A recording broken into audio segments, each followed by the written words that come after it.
नमस्कार मित्रों, बहुत बहुत स्वागत है आप सभी का आपके अपने यूट्यूब चैनल आरजीएस में। और हमेशा की तरह आज भी हाजिर हैं डेली करंट अफेयर के प्रोग्राम को लेकर के। तो सबसे पहले जो कल का एग्ज़ाम हुआ यूपीएससी आरओ का, उसमें जो भी पार्टिसिपेट ने भाग लिया, कैंडिडेट ने भाग लिया, उनका एग्ज़ाम कैसा गया आप लोग कमेंट बॉक्स में बताइए। ठीक है, पेपर तो मैंने भी देखा, पेपर इजी ही था। इजी नहीं तो मॉडरेट तो बोल ही सकते हैं। ठीक है, जो पढ़ने वाले बच्चे हैं या जो भी पढ़ने वाले अभ्यर्थी हैं उनका पेपर अच्छा ही गया होगा। इन्हीं उम्मीद के साथ डेली करंट अफेयर प्रोग्राम में फिर से हाजिर हैं और उस डेली करंट अफेयर के माध्यम से जो समसामयिक घटनाएं होती हैं जो आपके परीक्षा की दृष्टि से बहुत ही महत्वपूर्ण हो सकती हैं, उन तमाम खबरों को आप तक पहुंचाया जाता है। इसमें एमसीक्यू और व्याख्या शामिल किया जाता है, साथ ही साथ इसमें स्टैटिक पार्ट्स को भी जोड़ा जाता है। तो इसी उद्देश्य के साथ कि आप जब एग्जाम हॉल में बैठें तो ज़्यादा से ज़्यादा प्रश्नों को सही कर सके, हम डेली करंट अफेयर का प्रोग्राम लाते हैं और आप हमारे साथ बने रहें, अपनी तैयारी को गति देते रहें। इसके लिए ज़रूरी हो जाता है कि आप यदि चैनल पर नए हैं तो चैनल को सब्सक्राइब कर लें और अपने दोस्त मित्र यार जो भी हैं ग्रुप्स, व्हाट्सएप ग्रुप, फेसबुक या स्टेटस पर अपने लगाएं ताकि ज़्यादा से ज़्यादा लोगों तक ये चैनल पहुँचे।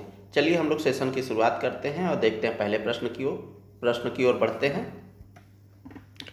तो निम्नलिखित कथनों पर विचार करें और सही विकल्प का चयन करें। पहला स्टेटमेंट कह रहा है, अप्रैल 1853 में मुंबई और ठाणे के बीच जनता की यात्रा के लिए भारत के पहले रेलवे नेटवर्क का उद्घाटन किया गया।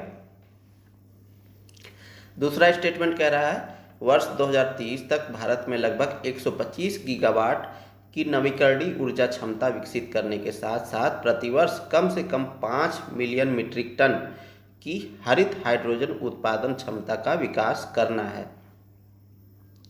तीसरा स्टेटमेंट कह रहा है, हरित हाइड्रोजन मिशन का नोडल मंत्रालय नवीन और नवीकरणीय ऊर्जा मंत्रालय है।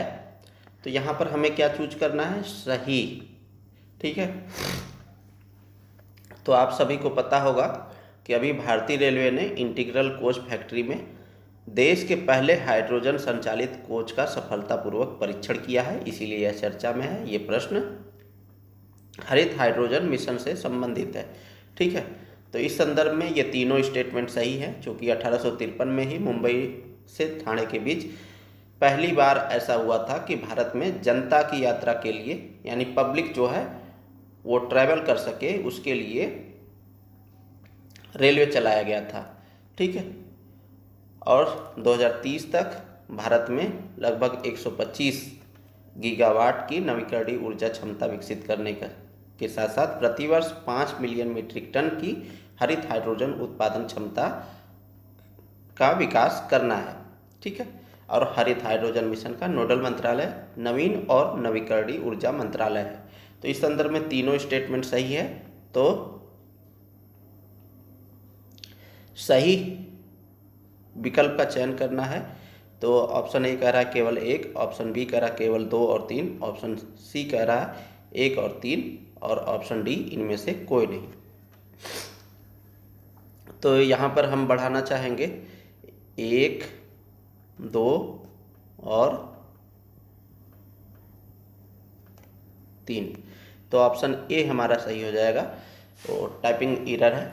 चलिए, तो ये तीनों विकल्प, तीनों स्टेटमेंट सही हैं, राइट आंसर हमारा ए हो जाएगा। चलिए हम लोग व्याख्या को देखें। तो भारतीय रेलवे ने इंटीग्रल कोच फैक्ट्री में देश के पहले हाइड्रोजन संचालित कोच का सफलतापूर्वक परीक्षण किया है।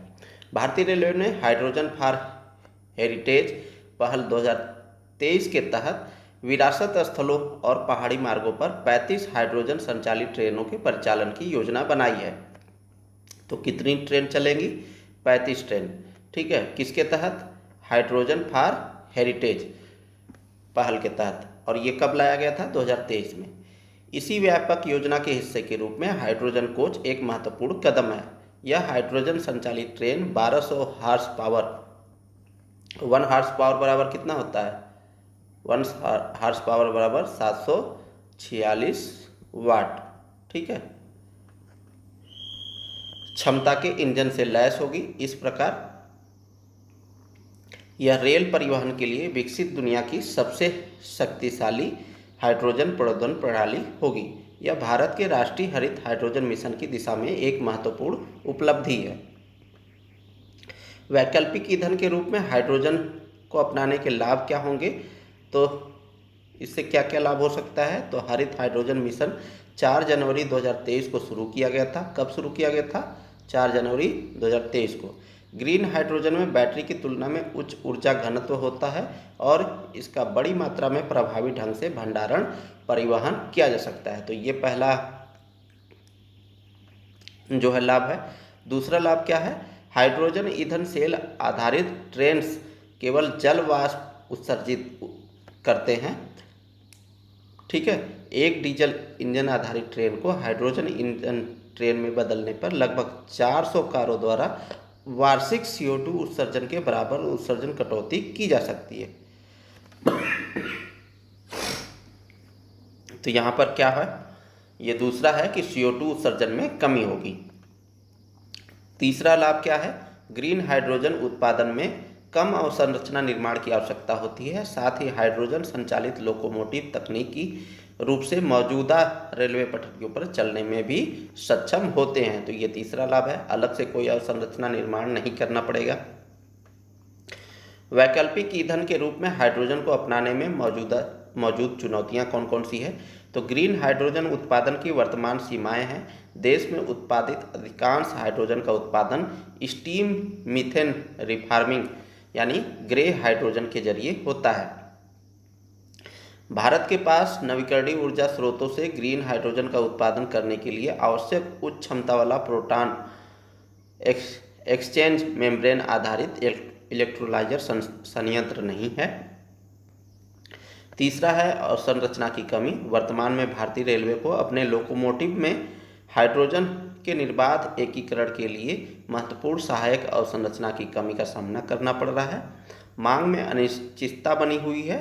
भारतीय रेलवे में हाइड्रोजन को ईंधन के रूप में अपनाने की सीमा पर कोई निश्चित रोड मैप नहीं है, जिससे मांग में अनिश्चितता बनी हुई है। तो ये कुछ चुनौतियां हैं। भारतीय रेलवे हाइड्रोजन तकनीक को किस प्रकार अपना सकता है? तो इस पर बात करें तो पायलट परियोजना का विस्तार करके व्यवहार्यता का परीक्षण करने के लिए विरासत स्थलों से जुड़े मार्गों से परे पायलट परियोजनाओं का विस्तार करना चाहिए। दूसरा है आपूर्ति श्रृंखलाओं का निर्माण करके यानी चयनित मार्गों पर आपूर्ति श्रृंखला, भंडारण, परिवहन, ईंधन भरना आदि का निर्माण करना चाहिए। तीसरा है कम आवृत्ति दूरस्थ मार्गों को प्राथमिकता देकर इसे लागत प्रभावी बनाने के लिए दूरस्थ मार्गों को प्राथमिकता देनी चाहिए। चौथा है सहयोग करना यानी ग्रीन हाइड्रोजन उत्पादन को बढ़ावा देने के लिए मंत्रालयों और सार्वजनिक क्षेत्र के उपक्रमों के साथ सहयोग करना चाहिए। तो ये इस प्रकार से भारतीय रेलवे हाइड्रोजन तकनीक को अपना सकती है। अब हम लोग हाइड्रोजन के बारे में देख लेते हैं। तो हाइड्रोजन प्रमुख औद्योगिक ईंधन है जिसके अमोनिया यानी प्रमुख उर्वरक स्टील रिफाइनरियों और विद्युत उत्पादन सहित विभिन्न प्रकार के अनुप्रयोग हैं। हालांकि इस प्रकार निर्मित सभी हाइड्रोजन को तथाकथित ब्लैक या ब्राउन हाइड्रोजन कहा जाता है क्योंकि वे कोयले से उत्पन्न होते हैं। हाइड्रोजन ब्रह्मांड में सबसे प्रचुर मात्रा में उपलब्ध हैं, लेकिन शुद्ध हाइड्रोजन की मात्रा अत्यंत ही कम है। यह लगभग हमेशा ऑक्सीजन के साथ H2O यानी जल और अन्य यौगिकों में मौजूद होता है। लेकिन जब विद्युत धारा जल से गुजरती है तो यह इलेक्ट्रोलिसिस के माध्यम से इसे मूल ऑक्सीजन और हाइड्रोजन में खंडित करती है। तो हाइड्रोजन कैसे बनाया जाता है? इलेक्ट्रोलिसिस की प्रक्रिया से। यदि इस प्रक्रिया के लिए उपयोग की जाने वाली विद्युत का स्रोत पवन या सौर ऊर्जा जैसे नवीकरणीय स्रोत हैं तो इस प्रकार उत्पादित हाइड्रोजन को हरित हाइड्रोजन कहा जाता है। यानी रिन्यूएबल एनर्जी की जब हम को उपयोग करके इलेक्ट्रोलिसिस की प्रक्रिया अपनाते हैं तो उसे हरित हाइड्रोजन कहते हैं। हाइड्रोजन से जुड़े रंग हाइड्रोजन अणु को प्राप्त करने के लिए प्रयुक्त बिजली के स्रोतों को इंगित करते हैं। उदाहरण के लिए यदि कोयले का उपयोग किया जाता है तो उसे ब्राउन हाइड्रोजन कहा जाता है। चलिए अगले प्रश्न की ओर बढ़ें। तो हाल ही में सूचना प्रौद्योगिकी अधिनियम 2000 के किस धारा के उल्लंघन करने पर अश्लील वेबसाइट को भारत सरकार द्वारा बंद किया गया है? तो माफ कीजिएगा, ऑप्शन ए कह रहा है धारा 67, ऑप्शन बी कह रहा है धारा 67A, ऑप्शन सी कह रहा है धारा 4, ऑप्शन डी कह रहा है धारा 67 और धारा 67A। तो सूचना प्रौद्योगिकी अधिनियम 2000 के तहत जो वेबसाइट्स थे या ऐप थे वो जो है धारा 67 और 67A दोनों का जो है उल्लंघन कर रहे थे। इसलिए भारत में अभी अश्लील कंटेंट पर जो प्रस्तुत करते हैं उस पर बैन किया गया है वेबसाइटों को। ठीक है, चलिए हम लोग व्याख्या को देखें। तो सूचना एवं प्रसारण मंत्रालय ने मध्यवर्तियों को अश्लील कंटेंट वाली 25 वेबसाइट को ब्लॉक करने का निर्देश दिया है। मंत्रालय ने निम्नलिखित कानूनों के तहत मध्यवर्तियों को गैर कानूनी जानकारी हटाने का निर्देश दिया है। सूचना प्रौद्योगिकी अधिनियम 2000 यानी आईटी अधिनियम 2000 तथा सूचना प्रौद्योगिकी मध्यवर्ती दिशा निर्देश और डिजिटल मीडिया आचार संहिता 2021 के तहत ये वेबसाइट निम्नलिखित कानूनों का उल्लंघन कर रहे थे। कौन कौन से कानून हैं? तो सूचना प्रौद्योगिकी अधिनियम 2000 की धारा 67 और धारा 67A, साथ ही साथ भारतीय न्याय संहिता 2023 की धारा 294, महिलाओं का अशिष्ट चित्रण प्रतिषेध अधिनियम 1986 की धारा 4। तो इन तीनों का उल्लंघन कर रहे थे। अश्लील कंटेंट से तात्पर्य ऐसे कंटेंट से है जो समाज के विशिष्टता और नैतिकता के स्वीकृत मानकों के अनुसार आपत्तिजनक, घृणित या नैतिक रूप से अपमानजनक होते हैं। यानी हम इसे जो है आपत्तिजनक रूप में देखते हैं। ठीक है, और ये किसी भी शिष्ट समाज के लिए जो है सही नहीं है। इसे हम नैतिकता से भी जोड़ के देखते हैं। ठीक है, और ये देखिए हमारे राष्ट्रीय सुरक्षा के लिए भी एक खतरा है, क्योंकि जब किसी भी देश में इस तरीके के कंटेंट देखे जाते हैं तो होता क्या है कि जो उसे बनाने वाले लोग हैं या जो उस क्षेत्र में उसका व्यवसाय कर रहे हैं वो लोग उसी तरीके का और वीडियो बनाते हैं और उसी तरीके के वीडियो प्रसारित करते हैं। तो ऐसे में होता क्या है कि लोग जो है ह्यूमन ट्रैफिकिंग का शिकार होते हैं। लोगों को अगवा किया जाता है, साथ ही साथ उनके साथ दुर्व्यवहार किया जाता है, उनका वीडियो बना करके अपलोड किया जाता है और लोग जो है उसी वीडियो को बार बार देखते हैं। उससे जो है उनकी तो कमाई हो जाती है, लेकिन भारत की सुरक्षा के लिए ये खतरा है।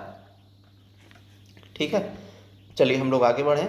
तो अश्लील कंटेंट पर प्रतिबंध लगाने की आवश्यकता क्यों है? तो भारतीय संविधान का अनुच्छेद 19(2) यह राज्य को शिष्टाचार और नैतिकता के हित में अभिव्यक्ति की आज़ादी पर उचित प्रतिबंध लगाने की अनुमति देता है। ठीक है, तो 5 प्रकार की स्वतंत्रता दी गई है ना, धर्म, विश्वास, अभिव्यक्ति, ठीक है, आवागमन, इन सब की। तो ऐसा नहीं है कि ये जो अभिव्यक्ति की आज़ादी है वो मतलब पूर्णतः है, उस पर युक्ति प्रतिबंधन भी लगाया जा सकता है। इससे संबंधित केस जो है ला रंजित डी उद्देशी बनाम महाराष्ट्र राज्य केस में सुप्रीम कोर्ट ने आईपीसी की धारा 292 यानी बीएनएस जो आईपीसी रिप्लेस कर दिया गया ना भारतीय न्याय संहिता 2023 की 23 से, तो इसकी धारा 294 के तहत दोष सिद्धि को बरकरार रखा और कहा कि अश्लीलता को अभिव्यक्ति की आज़ादी के तहत संरक्षण प्राप्त नहीं है। तो ये केस याद रखिएगा, कौन सा? रंजीत डी उद्देसी बनाम महाराष्ट्र राज्य।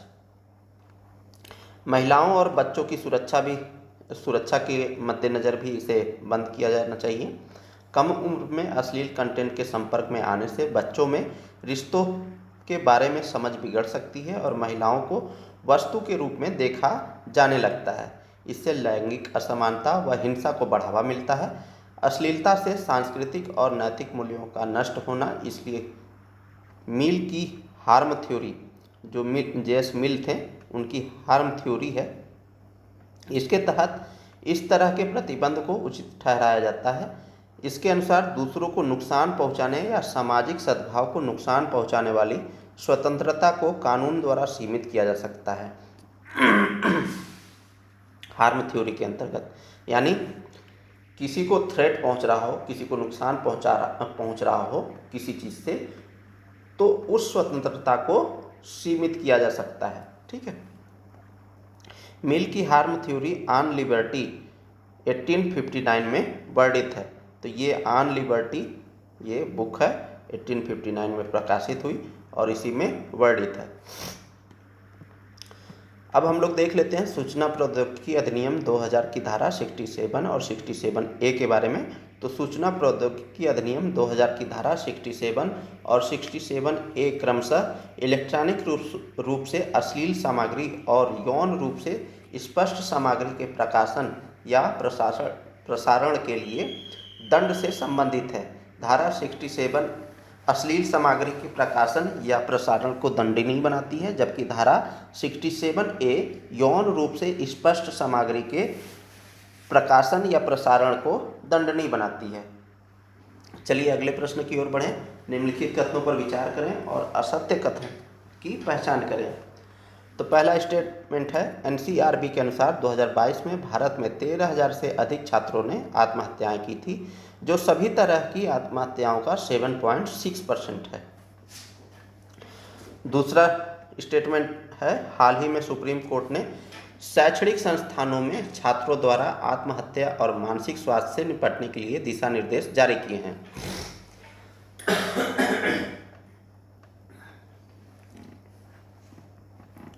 तो यहाँ पर क्या करना है? असत्य कथन की पहचान करना है। तो यहाँ पर दोनों स्टेटमेंट सही हैं। तो असत्य क्या, राइट आंसर क्या हो जाएगा? ऑप्शन ए कह रहा केवल ए, ऑप्शन बी केवल 2, ऑप्शन सी ना ही 1 और ना ही 2, ऑप्शन डी 1 और 2 दोनों। तो यहाँ पर कोई भी असत्य नहीं है, तो यहाँ राइट आंसर सी हो जाएगा। चलिए हम लोग व्याख्या को देखें। तो सुप्रीम कोर्ट ने शैक्षिक संस्थानों में छात्रों द्वारा आत्महत्या और मानसिक स्वास्थ्य से निपटने के लिए दिशा निर्देश जारी किए हैं। सुप्रीम कोर्ट ने सभी शैक्षणिक संस्थानों जैसे स्कूल, कोचिंग संस्थान आदि के लिए संविधान के अनुच्छेद 32 और अनुच्छेद 141 के तहत 15 अंतरिम दिशा निर्देश जारी किए हैं। ठीक है। तो आर्टिकल 32 और आर्टिकल 141 के तहत ये दिशा निर्देश छात्रों की आत्महत्या और मानसिक स्वास्थ्य के बढ़ते संकट से निपटने के लिए सुखदेव साहा बनाम आंध्र प्रदेश राज्य मामले में जारी किए गए हैं। न्यायालय ने कहा है कि भारत के युवाओं में व्याप्त यह संकट देश के एजुकेशनल इकोसिस्टम में गहरी संरचनात्मक अव्यवस्था की ओर इशारा करता है। एनसीआरबी के अनुसार 2022 में भारत में 13,000 से अधिक छात्रों ने आत्महत्याएं की थी, जो सभी तरह की आत्महत्याओं का 7.6% है। इनमें से 2200 से अधिक सीधे तौर पर परीक्षा में असफलता से जुड़ी थी। सुप्रीम कोर्ट द्वारा जारी प्रमुख न्यायिक दिशा निर्देश यानी विधायी ढांचा विकसित न होने तक जो बाध्यकारी रूप में करना है राज्यों को, वो किस प्रकार का निर्देश है? तो शैक्षणिक संस्थानों में अनिवार्य मानसिक स्वास्थ्य नीति बनाई जाए। यह उम्मीद, मनोदर्पण और राष्ट्रीय आत्महत्या रोकथाम रणनीति जैसे राष्ट्रीय ढांचे के अनुरूप है। मानसिक स्वास्थ्य काउंसलर की नियुक्ति हो। 100 या अधिक छात्रों वाले संस्थानों के लिए कम से कम एक योग काउंसलर होना चाहिए।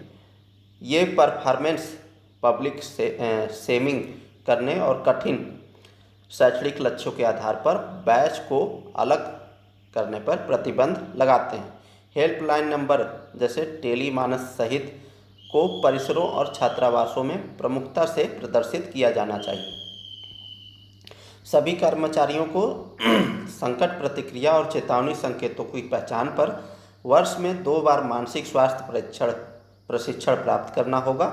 SC, ST, OBC, EWS और LGBTQ और दिव्यांग छात्रों के लिए समावेशी व गैर भेदभावपूर्ण मानसिक स्वास्थ्य प्रथाओं को अपनाना होगा।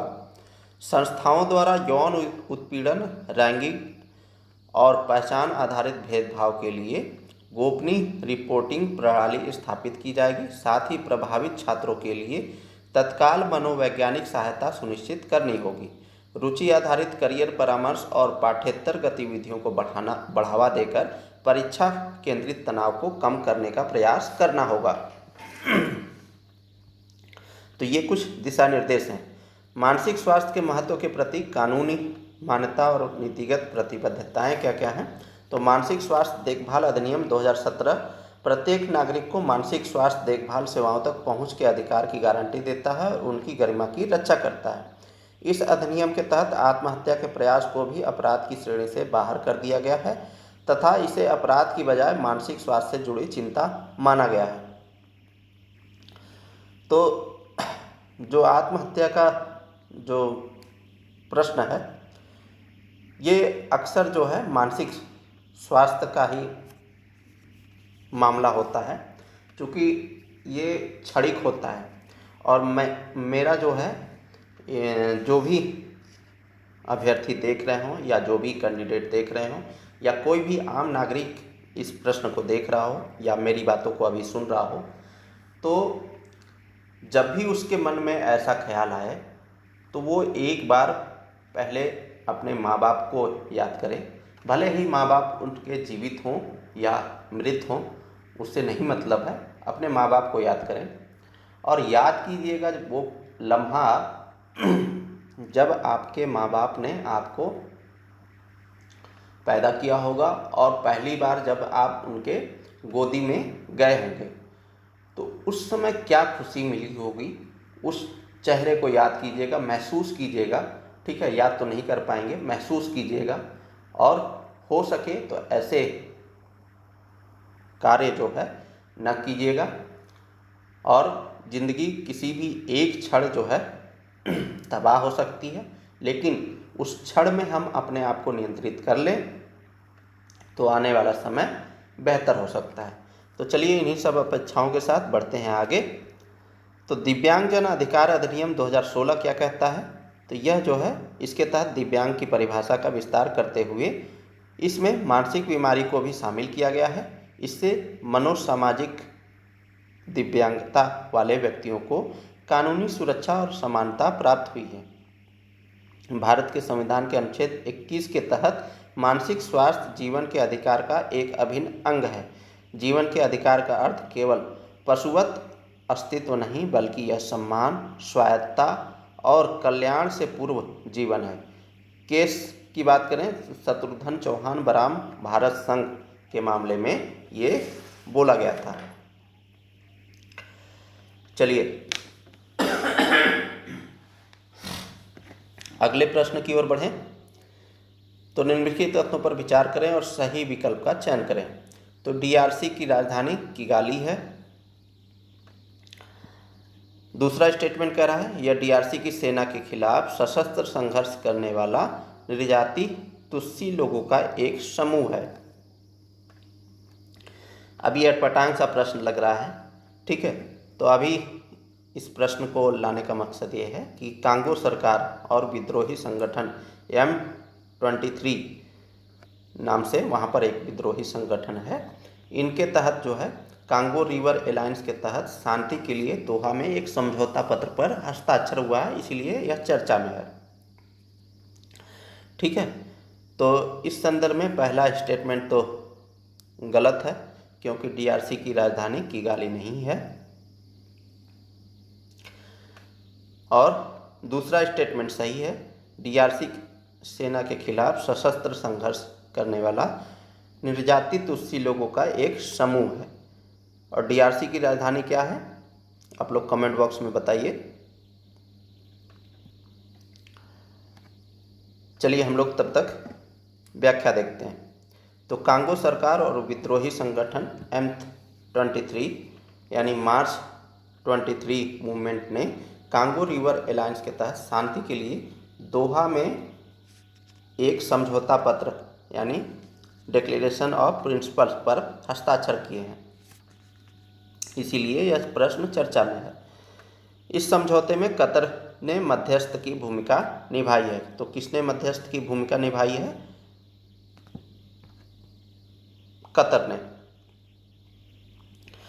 तो किगाली कहाँ की राजधानी है, आप लोग कमेंट बॉक्स में बताए नहीं, ठीक है। किगाली जो है ये रवांडा की राजधानी है। चलिए हम लोग आगे बढ़ते हैं और व्याख्या को देखते हैं। तो डीआरसी के संघर्ष का कारण क्या है।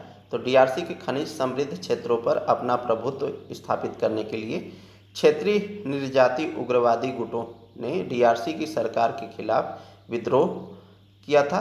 और डीआरसी सरकार के अनुसार यह संघर्ष पड़ोसी देश रवांडा द्वारा प्रायोजित है, ठीक है। तो रवांडा की राजधानी किगाली है।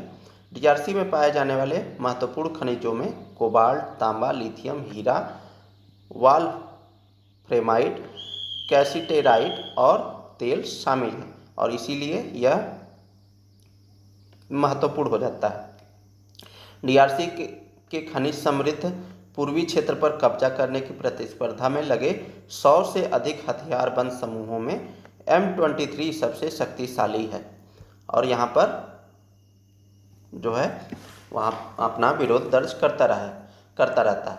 M23 समूह के बारे में बात करें तो यह डीआरसी की सेना के खिलाफ सशस्त्र संघर्ष करने वाला निर्जातीय तुत्सी लोगों का एक समूह है।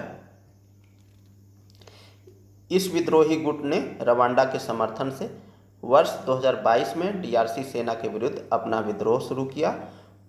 M23 नाम जो है 23 मार्च 2009 के समझौते को संदर्भित करता है।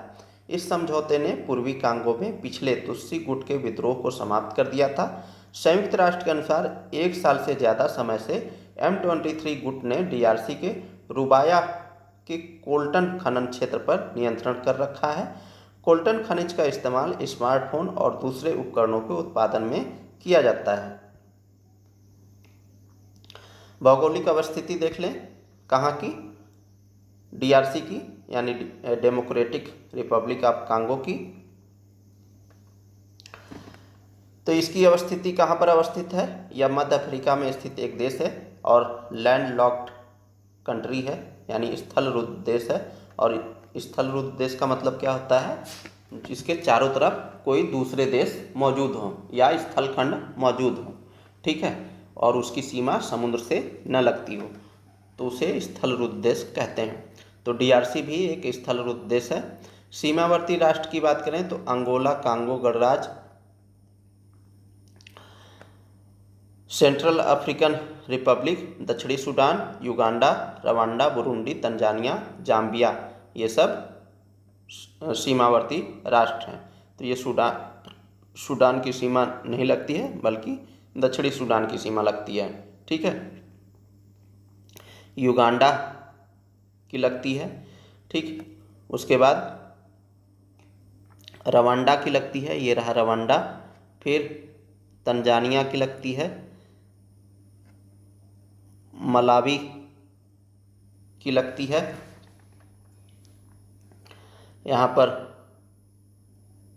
जाम्बिया है, अंगोला की सीमा लगती है,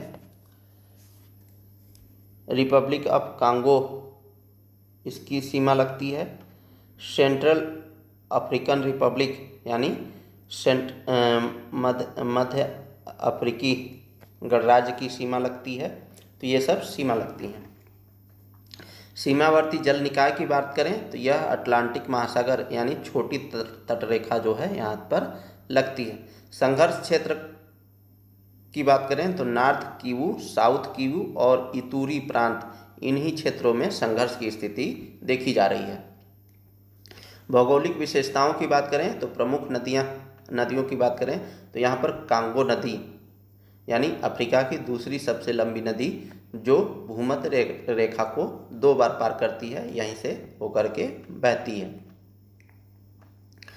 महत्वपूर्ण पठार की बात करें तो कटंगा का पठार यहाँ पर पाया जाता है DRC में। महत्वपूर्ण झीलों की बात करें तो टंगानिका झील, अल्बर्ट झील, एडवर्ड झील, किवू झील, ये सब यहाँ पर झील पाए जाते हैं। ज्वालामुखी की बात करें तो माउंट न्यारागोंगो यानी विरुंगा पर्वतमाला में स्थित एक सक्रिय ज्वालामुखी है। और प्राकृतिक क्षेत्र की बात करें तो कांगो बेसिन मध्य तराई वर्षा वन यानी सवाना क्षेत्र में पाया जाता है। विश्व का 3/4 कोबाल्ट का उत्पादन कांगो लोकतांत्रिक गणराज्य में होता है।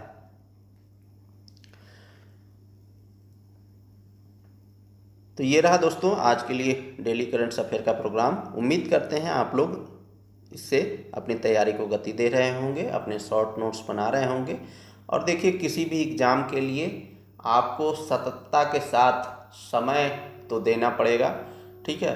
और एक कहावत कही गई है, धीरे धीरे रे मना धीरे धीरे सब होए, ठीक है।